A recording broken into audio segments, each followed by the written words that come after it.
All right, so today what we're going to do is we are going to be discussing the War of 1812. Now, with the War of 1812, we're going to have our note page that looks like this. What you're going to see in our notes is we are going to have a section on vocabulary.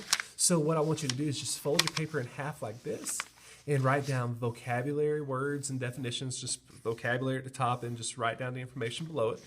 And then down here, what you're going to do is you're going to match the title of the notes with each part. It's going to start with James Madison, causes. I think it's going to go kind of like this. So just follow the title and write all the information down in the title. The only thing you don't have to write in the inside the boxes is there are some URLs for video links. So we don't have to write that information down, but get the rest of it down, please. Now, what we're going to see is we are going to be talking about a few different things. We're going to start with some vocabulary first. The vocabulary, the first one is impressment. This is where you're forcing people into service like in the Navy. So that what we were seeing is the British were impressing a lot of soldiers and having them go into battle as civilians. Basically, they're just captured and says serve or go to jail. And so a lot of people, to get away from the British problems earlier, is they went ahead and served in the military. Next, what we're going to have is industrialization. That is the change in society from one based on agriculture to one based on industry. So building things, making things versus just growing things. Nationalism plays a big role in this, and this is a loyalty to a nation and promotion of its interest above all others. Basically following through and staying true to the nationalistic call, making sure America is better than other countries. Isolationism, this is kind of what America's policy was up to this point, is where a country desires to stay out of other countries' affairs. We stay away, stay away, stay away, and if we avoid them, causing problems with them, we should be in good shape as well. And finally, migration, the movement of large amounts of people from one place to another, especially to a new land as we go through things. Now, in our notes, the first thing is we have James Madison. Jefferson decided not to run for a third term, and Jefferson nominates his good friend James Madison as the Democratic Republican candidate. He wins fairly handily as our fourth president of the United States. Shortly after that, we had the sailors being impressed by the British Navy, and so he's going to declare war on Britain.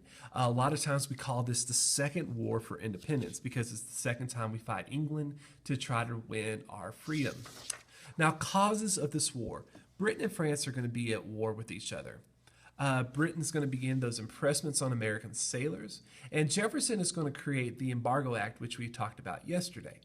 The U.S. is going to refuse to trade with any foreign country and hurt our economy, and both imports and exports are down, so essentially we are broke. The British are going to support Native American resistance against the Americans.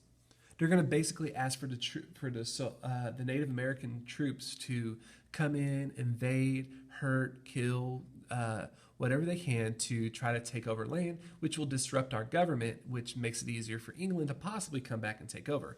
And finally, we have this group of people in Congress called the War Hawks. And these are people who are just looking for a fight. And they're going to persuade Congress to declare war on Britain. So one of the battles that we had during the War of 1812 is we're going to have this battle called Fort McHenry.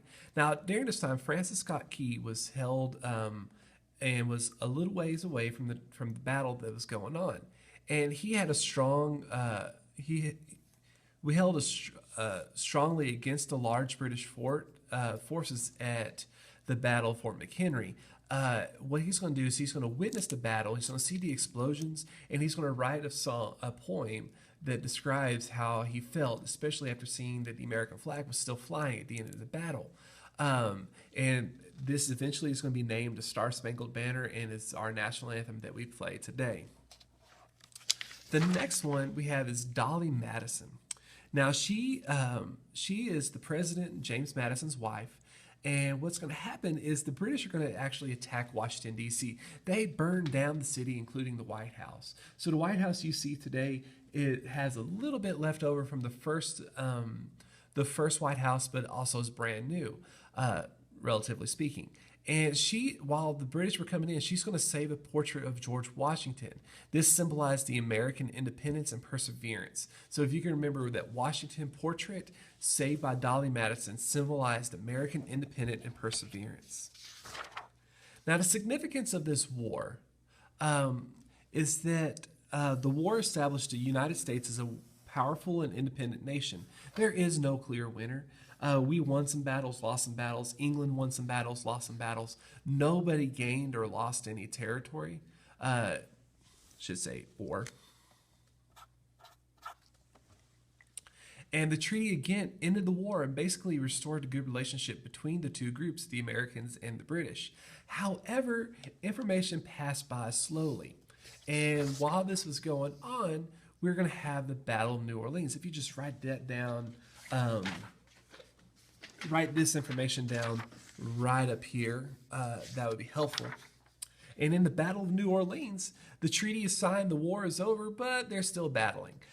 General Andrew Jackson, who's going to play a major role after Christmas for us, is going to defeat the British who wanted to take land gained in the Louisiana Purchase. Basically, he held off the British and was able to force them into retreat, which nobody thought would happen. And after the battle, he became a national hero. The results of this war begins the era of good feelings. Please remember this. This shows up all the time, on the STAR test especially. It begins the era of good feelings. It increased the feelings of nationalism, patriotism. It increased the industrialization, the increased isolationism of America, and the increased Western migration. So these are the things that it increased and helped out the Americans to develop. So make sure you have all this information copied down, and we'll be ready to move on.